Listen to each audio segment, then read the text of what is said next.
요한복음 12장 12절부터 15절까지의 말씀 다 함께 읽겠습니다. 시작. 그 이튿날에는 명절에 온 큰 무리가 예수께서 예루살렘으로 오신다는 것을 듣고 종려나무 가지를 가지고 맞으러 나가 외치되 호산나 찬송하리로다. 주의 이름으로 오시는 이 곧 이스라엘의 왕이시여 하더라. 예수는 한 어린 나귀를 보고 타시니 이는 기록된 바 시온 따라 두려워하지 말라. 보라, 너희 왕이 나귀 새끼를 타고 오신다 함과 같더라. 아멘. 오늘은 요한복음 12장 12절부터 15절까지를 본문으로 호산나 나의 왕이신 예수님, 호산나 나의 왕이신 예수님이라는 제목으로 말씀을 전하겠습니다.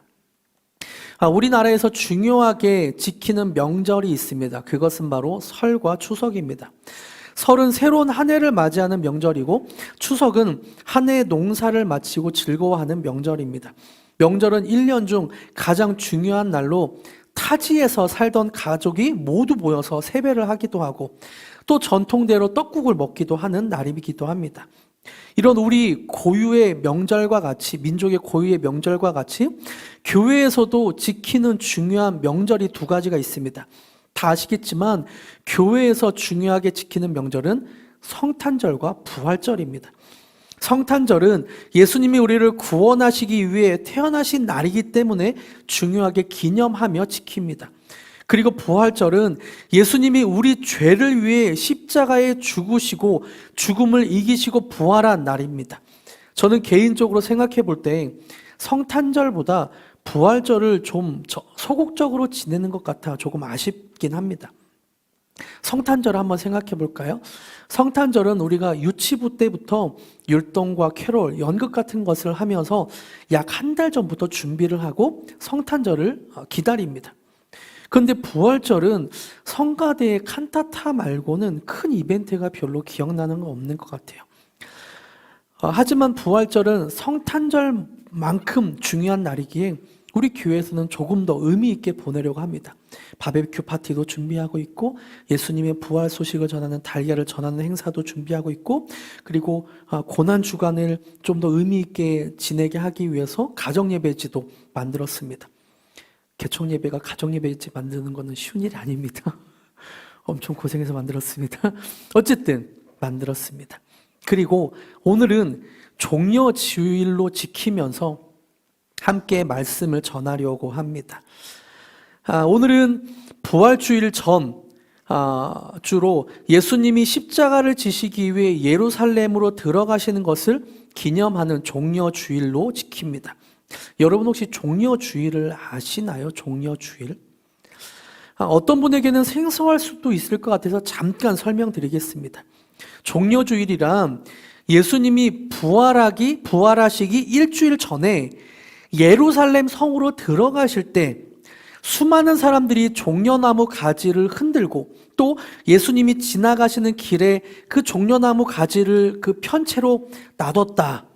그래서 예수님을 환영한 날이라고 해서 종려주일이라고 표현합니다.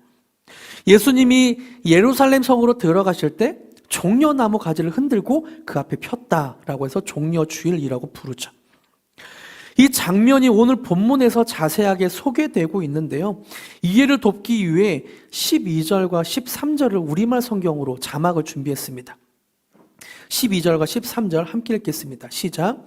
다음 날 명절을 맞아 올라온 많은 사람들이 예수께서 예루살렘으로 오신다는 말을 듣고 종려나무 가지를 꺾어 들고 예수를 맞으러 나가 호산나 주의 이름으로 오시는 분에게 복이 있도다. 이스라엘의 왕에게 복이 있도다 하고 외쳤습니다. 예수님께서 예루살렘 성으로 들어가실 때 사람들은 종려나무 가지를 흔들면서 환호를 합니다. 그리고 그 앞에 펴면서 말을 하죠. 호산나 주의 이름으로 오시는 분에게 복이 있도다. 이스라엘의 왕에게 복이 있도다. 종려나무는 다른 말로 대추야자나무라고 부르는데요. 이스라엘을 성지순례 하셨던 분들은 여리고 지역에 많이 서식하는 종려나무, 즉 대추나무 야자를 보셨을 겁니다. 야자나무로 보셨을 겁니다. 화면을 준비했습니다. 이렇게 생겼습니다. 야자나무처럼 길게 뻗어 있고 그 잎이 옆으로 이렇게 뻗어 있습니다. 사람들은 저것을 흔들면서 예수님께 환호한 것이죠. 그리고 예수님이 가는 길에 그 앞에 놓은 것입니다. 사람들은 예수님이 예루살렘으로 들어가실 때 이렇게 길게 뻗은 종려나무 가지를 흔들며 환영했습니다. 이스라엘 백성이 이렇게 한 이유는 이스라엘 백성들에게 종려나무 가지가 갖는 의미가 크기 때문입니다. 종려나무는 도끼로 잘라도 몇 년이 지나면 다시 자라난다고 합니다. 아무리 도끼로 잘라도 죽지 않는 종려나무처럼 유대인들도 바벨론에 의해 나라가 멸망하고 페르시아에 의해 또 로마에 의해 식민 지배를 당했지만 되살아날 것을 고대하며 종려나무를 사랑했습니다.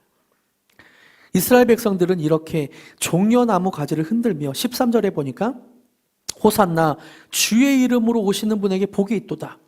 이스라엘의 왕이여, 이스라엘의 왕에게 복이 있도다라고 소리치고 있습니다.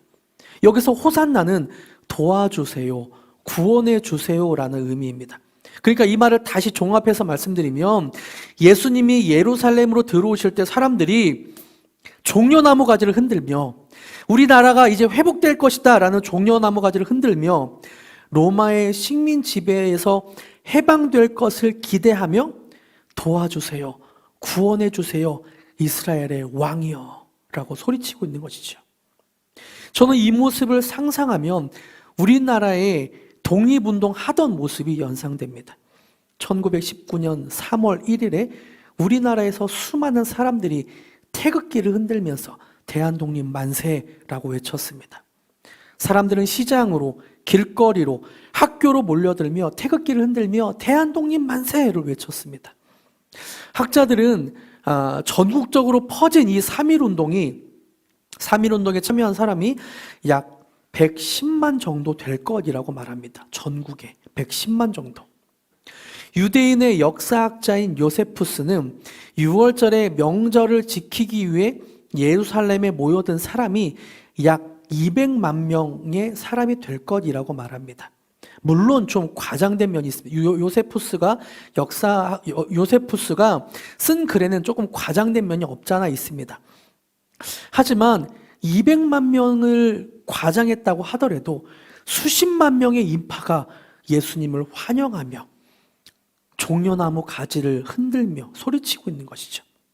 마치 우리나라가 태극기를 흔들며 대한독립 만세를 외치듯 이스라엘 사람들은 종려나무 가지를 흔들며 호산나 도와주세요, 구원해 주세요, 이스라엘의 왕이여 라고 소리치며 독립운동을 하고 있는 것입니다. 이스라엘 백성들은 실제로 예수님을 로마의 식민지에서 이스라엘을 독립시킬 왕으로 삼으려 했습니다. 사람들은 예수님이 이제 군대를 일으키고 정치인들을 모집해서 독립운동을 본격적으로 할 것이라고 예상했던 것 같습니다. 사람들은 예수님을 이스라엘의 왕으로 삼으려 했죠. 한편으로 저는 이런 이스라엘 사람들의 모습 속에 연약한 인간의 본성을 보게 됩니다. 사람은 누구나 자신의 연약함을 누군가를 의지해서 도움받고 싶어 합니다. 어린 시절에는 부모님을 의지하고 자라가며 친구들이나 선생님을 의지합니다. 또 나이가 들면 배우자를 의지하기도 하죠. 심지어는 어떤 사람은 나는 나만 믿어. 나는 내 힘, 내 노력, 내 돈, 어떤 내 권력을 의지해라고 하는 사람들도 있습니다. 이렇게 부모님이나 어떤 친구들을 의지하는 것은 문제가 되지 않을 수도 있지만 때로 의지가 심해지면 의존하게 되기까지 하죠. 문제가 되기도 합니다.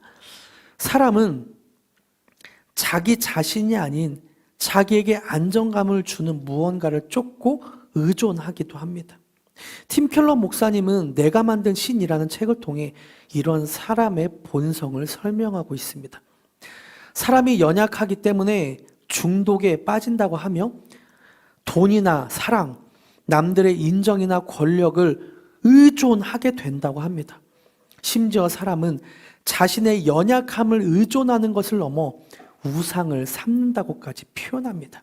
그래서 책 제목이 내가 만든 신이에요. 다른 것을 의지하는 것을 넘어 우상으로 만들어낸다. 그래서 팀 켈러 목사님은 대체로 사람들은 우상하면 눈에 보이는 신상을 떠올리지만 우리 마음은 우상 공장이라고 표현했습니다. 그래서 돈이라는 우상, 사랑이라는 우상, 성취라는 우상, 남들의 인정이라는 우상, 권력이라는 우상 등을 만들고 그것을 의존한다고 말합니다. 팀 켈러 목사님이 말씀하신 것처럼 이스라엘 백성들은 예수님을 우상화하고 있습니다. 자신의 연약함을 누군가가 해결해 주기를 바라며 예수님이 이스라엘의 왕으로 독립시켜 줄 것을 기대하고 있습니다. 이스라엘 백성이 예수님을 왕으로 삼으려 한 것이 잘못된 것일까? 어찌 보면, 한편으로 보면 잘못된 것처럼 보이지 않을 수도 있습니다. 민족의 고통과 연약함을 예수님을 통해 해결하고 싶어 하는 모습은 측은하게 여겨지기도 합니다. 하지만 내가 만든 예수님의 모습이 아니라 예수님이 예루살렘으로 향하셨던 이유를 생각해 본다면 이것은 굉장히 심각한 문제라는 것을 알 수 있습니다. 이스라엘 백성이 예수님을 저마다의 생각으로 왜곡하고 있는 모습이 얼마나 심각한지를 알게 될 거죠. 예수님은 이스라엘을 독립시키기 위해 이 땅에 오신 분이 아닙니다. 예수님은 이스라엘을 독립시키기 위해 수도였던 예루살렘으로 들어가신 것이 아닙니다. 예수님은 인류의 모든 죄를 지시기 위해 그리고 골고다 언덕의 십자가 길을 가기 위해 오신 것입니다. 이스라엘 백성은 예수님의 의도를 사라지게 하고 내가 원하는 것만 바라고 있습니다. 심지어 이스라엘 백성은 예수님께 원하는 것을 얻을 수 없게 되자 요한복음 19장 15절에서 이렇게 말합니다. 그들이 소리 지르되 없이 하소서 없이 하소서 그를 십자가에 못 박게 하소서. 화면이 있는데요, 마지막쯤에 있습니다. 다시 읽어드릴게요. 그들이 소리 지르되 없이 하소서 없이 하소서 그를 십자가에 못 박게 하소서. 빌라도가 이르되 내가 너희 왕을 십자가에 못 박으랴. 대제사장들이 대답하되 가이사 외에는 우리에게 왕이 없나이다 하니. 때로 우리도 이스라엘 백성처럼 내가 만든 예수님의 모습을 상상하며 기도하고 있진 않은지 돌아봐야 됩니다. 우리도 어찌 보면 이스라엘 백성과 같이 예수님을 믿는다고 하지만 저마다의 상상 속에 하나님을 만들고 있지 않은지 살펴볼 필요가 있습니다. 이렇게 예수님이 예루살렘으로 향하는 길을 왜곡시키고 있는 사람들을 향해 예수님이 하신 말씀이 15절에 나옵니다. 15절 함께 읽어볼까요? 시작. 이는 기록된 바 시온 따라 두려워하지 말라. 보라 너희 왕이 나귀 새끼를 타고 오신다 함과 같더라. 아멘. 두려워하지 말라. 보라 너희 왕이 오신다. 예수님은 독립운동을 하는 사람들 향해 말씀하십니다. 두려워하지 말라. 너희 왕이 오신다. 로마의 압제에 억눌려 있는 사람들을 향해 또 독립운동을 하다가 잡힐까 두려워하는 사람들을 향해 예수님은 말씀하십니다. 두려워하지 말라. 종려 주일 예수님은 저마다의 우상을 마음에 가지고 있는 사람들을 향해 말씀하십니다. 두려워하지 말라. 너희 왕이 오신다. 하지만 사람들이 기대했던 왕이라기보다는 예수님은 나귀를 타고 겸손의 왕으로 예루살렘 성으로 들어오셨습니다. 겸손의 왕으로 인류의 모든 죄를 지시기 위해 예루살렘 성으로 들어가셨습니다. 예수님이 처음에 말씀하신 두려워하지 말라. 이 두려워하지 말라라는 말씀은 예수님 사역의 굉장히 중요한 메시지입니다. 예수님께서 바다 위로 걸어서 바람과 파도 때문에 고생하고 있는 제자들에게 향해 가셨을 때 제자들이 이것을 유령이라고 오해하고 두려워합니다. 그때 예수님이 말씀하시죠. 안심하라. 나니 두려워하지 말라. 그리고 바다를 꾸짖어 잔잔하게 하셨습니다. 또 예수님이 변화산에서 얼굴이 해같이 빛나고 옷이 빛과 같이 희어진 모습을 보고 제자들은 벌벌 떨며 예수님을 보지도 못하고 두려워했습니다. 그때 예수님은 제자들의 몸에 손을 대시며 두려워하지 말라라고 말씀하십니다. 예수님이 태어나실 때 천사가 나타나자 목자들이 두려워합니다. 그때 천사가 목자들에게 말하죠. 천사가 이르되 무서워하지 말라. 무서워하지 말라. 보라, 내가 온 백성에게 미칠 큰 기쁨의 좋은 소식을 너희에게 전하노라. 라고 말하고는 사람들에게 예수님이 이 땅에 오신 소식을 전해줍니다. 14절 화면에 준비되어 있는데요. 14절 함께 읽어볼까요? 시작. 지극히 높은 곳에서는 하나님께 영광이요 땅에서는 하나님이 기뻐하신 사람 중에 평화로다 하시니라. 예수님은 이 땅에 두려워하지 말라 말씀하시고 평화로다, 땅에서는 하나님이 기뻐하시는 사람들 중에 평화를 주시기 위해 이 땅에 오셨습니다. 예수님이 십자가에서 죽으신 이후 부활하신 예수님이 여전히 두려워하던 제자들을 찾아오셔서 또 말씀하십니다. 평강이 너희에게 있을지어다. 이것을 알았던 바울은 여러 편의 서신서를 쓰면서 그 첫 문장과 마지막 문장에 똑같은 말을 합니다. 은혜와 평강이 너희에게 있을지어다. 예수님은 우리에게 두려워하지 않는 마음, 또 평강을 주시길 원하십니다. 평화를 주시길 원해요. 여러분은 두려워하는 것이 무엇이 있습니까? 어떤 상황에 빠질 때 두려워하십니까? 여러분, 두려움이란 것은 인간의 가장 원초적인 감정인 것 같습니다. 누구나 느낄 수 있고 또 이 두려움에 빠지면 다른 어떤 것들도 신경을 쓰지 못하게 되는 것 같습니다. 다른 것을 돌아볼 정신이 없게 만들죠. 이 두려움에 빠지지 않기 위해 내가 노력한다고 해서 두려움이 찾아오지 않는 것이 아니고 또 이를 악물고 버틴다고 이 두려움이 사라지는 것도 아닙니다. 이 두려움이라는 감정을 사라지게 하려면 우리의 상황을 다른 환경으로 바뀔 때 사라지게 됩니다. 한번 예를 들어 볼게요. 3살짜리 어린아이가 책상 위에 올라갔다고 한번 상상해 보십시오. 책상 위에 올라갔는데 거기를 뛰어내리지 못하는 거예요. 두려워하며 무서워하며 벌벌 떨고 있을 때 저기에 아빠가 아이를 발견하고는 막 달려옵니다.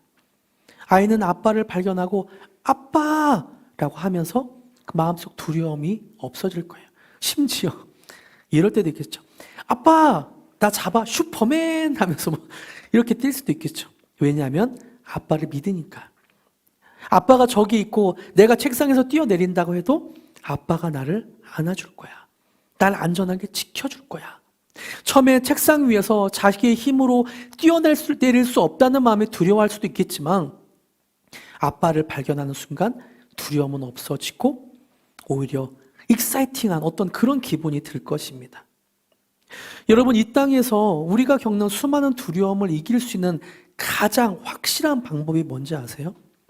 그 방법은 온 세상을 창조하시고 나라와 권력과 영광이 영원히 있으신 그 예수님이 나의 왕이 되는 것입니다. 예수님이 나의 왕이라는 것이 믿어지면 전에 있던 폭풍의 두려움과 로마의 군대에게 잡힐지도 모른다는 두려움이 사라지게 됩니다. 예수님이 나의 왕이 되시면 우리는 이제 안심할 수 있는 것입니다. 그 폭풍 중에도 이제 예수님이 그 폭풍을 잔잔하게 하실 거야. 우리 인생의 그 폭풍을 예수님이 왕으로 다스리시고 잔잔하게 하실 거야. 그리고 책상 위에 있는 그 3살짜리 아이처럼 슈퍼맨, 예수님이 어떻게 우리를 이겨내게 하실까? 예수님이 우리에게 어떤 능력을 베푸실까? 익사이팅한 기분이 들 수도 있죠. 평강의 왕, 평화의 왕으로 오신 예수님이 나의 왕이 되시면 예수님이 주시는 평화가 내 마음에 넘치게 될 것입니다. 예수님이 나의 왕이라는 확신한 믿음을 가지고 예수님의 임재 안에 들어가면 우리의 두려움이 사라지게 될 것입니다. 저는 정말 만약에 예수님이 이스라엘을 해방시킬 왕으로 오셨으면 어땠을까를 한번 상상해 보았습니다. 예수님이 정말 만약에 인류의 죄를 위해 십자가를 지시지 않고 이스라엘의 해방운동을 하셨다면 어땠을까를 한번 상상해 보았어요. 정말 만약 예수님이 이스라엘의 해방을 위해 오셨다면 유대인들은 로마와 전쟁을 치러야 했을 것 같습니다. 물론 이스라엘이 해방되었겠지만, 결론적으로 해방되었겠지만 수많은 사람들은 그 전쟁에서 부상을 당하거나 죽을 수도 있었을 것입니다. 그리고 더 큰 문제는 인류의 죄가 해결될 수 없었을 것입니다. 예수님이 주시는 두려워 말라라는 말씀을 우리가 듣지 못하고 예수님이 주시는 평강과 평화를 경험하지 못했을 것입니다. 예수님은 이런 사람들의 근원적인 두려움을 해결해 주시기 위해 두려워 말라라고 말씀하고 계신 것입니다. 죄의 결과로, 죄 때문에 오는 어떤 두려운 문제들을 예수님이 해결해 주신 것입니다. 여러분, 우리 마음에 어떤 두려움이 있습니까? 우리 마음에 어떤 근심과 걱정, 염려가 있습니까? 예수님이 우리 마음의 왕으로 찾아오신다면, 우리가 예수님이 나의 왕이십니다 라고 믿고 느낄 수만 있다면 우리 마음에 있는 두려움, 근심, 걱정과 염려는 눈 녹듯 사라지게 될 것입니다. 말씀을 맺겠습니다. 예수님이 예루살렘에 입성하실 때 사람들은 예수님을 이스라엘의 왕으로 삼으려고 했습니다. 그리고 호산나, 도와주세요, 구원해 주세요, 이스라엘의 왕이여 라고 소리쳤습니다. 그런데 며칠 못 되어 사람들은 이렇게 소리칩니다. 아까 읽었던 요한복음 19장 15절을 다시 한번 읽어볼까요? 시작. 그들이 소리 지르되 없이 하소서, 없이 하소서, 그를 십자가에 못 박게 하소서. 빌라도가 이르되 내가 너희 왕을 십자가에 못 박으랴. 대제사장들이 대답하되 가이사 외에는 우리에게 왕이 없나이다 하니. 예수님이 예루살렘에 들어오실 때만 해도 왕이라고 추앙하던 사람들이 불과 일주일 만에 어떤 연유인지 변해서 예수님을 십자가에 못 박으라고 합니다. 그리고 자신들에겐 가이사 외에는 우리에게 왕이 없다고 말합니다. 로마의 왕 외에는 우리에게 왕이 없다고 표현하고 있습니다. 종려나무 가지 길을 걷던 예수님이 이제 골고다 십자가의 길을 걷게 되죠. 불과 일주일도 안 돼 이들의 행동이 왜 이렇게 변하게 된 것일까요? 저는 이것을 성경과 여러 가지 고증을 바탕으로 한번 이렇게 마음이 변하지 않았을까라고 일기 형식으로 좀 써봤습니다. 여러분도 한번 상상해 봤으면 좋겠어요. 내 마음이 어떻게 변하는가? 혹시 내 마음이 내가 만든 예수님을 내 마음대로 만들어서 내 마음이 이렇게 변하진 않는지 한번 상상해 보면서 들어봤으면 좋겠습니다.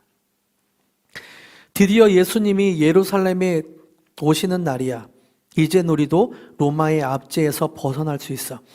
예수님이 다윗처럼 우리를 다스려 줄 거야. 생각해봐.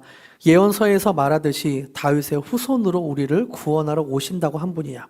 다윗보다 강한 힘으로 기적들을 일으키셨던 분이야. 죽은 자를 일으키시고 보리떡 5개와 물고기 2마리로 약 2만 명을 먹이신 분이야. 이분은 말했어. 예루살렘 성을 3일 만에 헐고 다시 짓겠다고. 이분이 통치하는 나라는 어떨까? 분명 로마도 우리 이스라엘을 더 이상 괴롭게 하지 못할 거야. 옆 동네 처녀가 로마 군인한테 성희롱까지 당했대. 그런데 이젠 이 땅에서 이런 일은 생기지 않을 거야. 매일매일 내는 세금을 이젠 더 내지 않아도 돼. 예수님이 왕으로 다스릴 시대가 기대가 돼.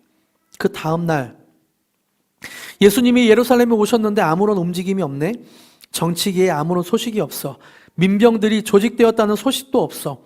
예전엔 갈릴리 사람들 중심으로 독립운동을 하며 많은 로마인들에게 투쟁했었지. 이젠 갈릴리 사람뿐만 아니라 바리새인, 서기관, 제사장들이 하나로 뭉칠 때인데 아무런 소식이 없네. 왜 그러지? 혹시 예수가 구원자가 아닌 거 아니야? 그 다음 날 그래, 예수는 구원자가 아니야. 예수는 한낱 인간일 뿐이야. 예수는 나를 배신했어. 아니, 이스라엘을 배신했어. 우리가 이렇게 고통받고 있는데 왜 군대를 모집하지 않는 거지? 예수는 거짓말쟁이야. 자신이 구원자라며, 자신이 이스라엘의 왕이라며, 자신이 하나님의 아들이라며, 자신이 다윗의 후손이라며. 그럼 우리나라를 강대국으로 만들어야 하잖아. 하지만 예수는 군대를 모집하지 않았어. 예수는 나와 우리 민족을 배신했어. 그래, 어쩌면 제사장이나 바리새인들의 생각이 옳을 수도 있겠다. 내일 예수가 처형된다는데 배신자를 구경이나 해야겠다. 군대도 모집하지 않고 처형당하는 무기력한 배신자. 우리가 믿는 예수님은 무기력한 배신자. 우리가 믿는 예수님은 어떤 분입니까? 나의 어떤 문제를 해결하시기 위해 오신 분입니까? 아니면 나의 죄를 위해 십자가에 죽으시고 부활하신 분입니까? 나의 걱정과 염려를 해결해 주시는 분입니까? 아니면 나에게 영원한 생명을 주시고 평강의 왕, 평화의 왕으로 우리를 구원하시는 분이십니까? 혹시 내가 만든 예수님의 모습이 있다면 이 시간 그 내가 만든 예수님의 모습을 지우고 예수님이 십자가를 지기 위해 예루살렘으로 들어가셨던 그 모습을 상상하며 그 예수님을 바라보길 축복합니다. 마음속에 내가 만든 예수님이 있다면 그 마음을 내려놓고 나를 구원하신 예수님을 바라보며 예수님의 임재 안에 들어가실 축복합니다. 그리고 예수님이 하시는 말씀, 두려워 말라, 두려워 말라. 그리고 나귀를 타고 오신 나의 왕이여, 나의 왕이신 예수님을 그렇게 만나는 저와 여러분이 되길 축복합니다. 함께 당신은 영광의 왕을 찬양하시면서 그런 왕이신 예수님을 함께 높여드립시다.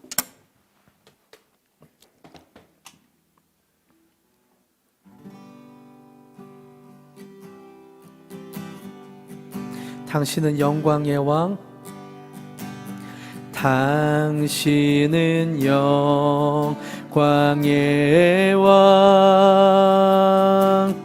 당신은 평강의 왕,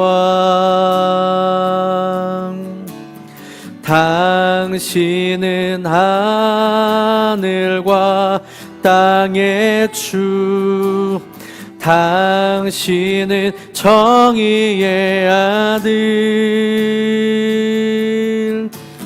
천사가 무릎 꿇고 예배하고 찬송하네. 영원한 생명 말씀, 당신은 예수 그리스도 주. 호산나 다윗의 자손께, 호산나 불러 왕 중의 왕. 높은 하늘엔 영광을 예수 주 메시. 다시 한번 처음부터 고백합니다. 당신은 영광의 왕, 당신은 영광의 왕, 당신은 평강의 왕, 당신은 하늘과 땅의 주, 당신은 정의의 아들. 천사가 무릎 꿇고 예배하고 찬송하네. 영원한 생명 말씀, 당신은 예수 그리스도 주 호산나 호산나 다윗의 자손께 호산나 불러와 중의 왕 높은 하늘에 영광은 예수 주 메시아 호산나 다윗의 자손께 호산나 다윗의 자손께 호산나 불러와 중의 왕 높은 하늘에 영광은 예수 다시 한번 선포합니다. 호산나 왕이신 예수님 날 다스리소서 호산나 다윗의 자손께 호산나 불러 왕 중의 왕 높은 하늘에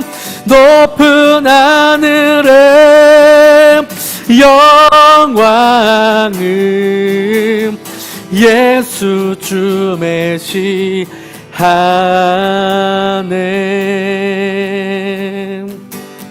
높은 하늘엔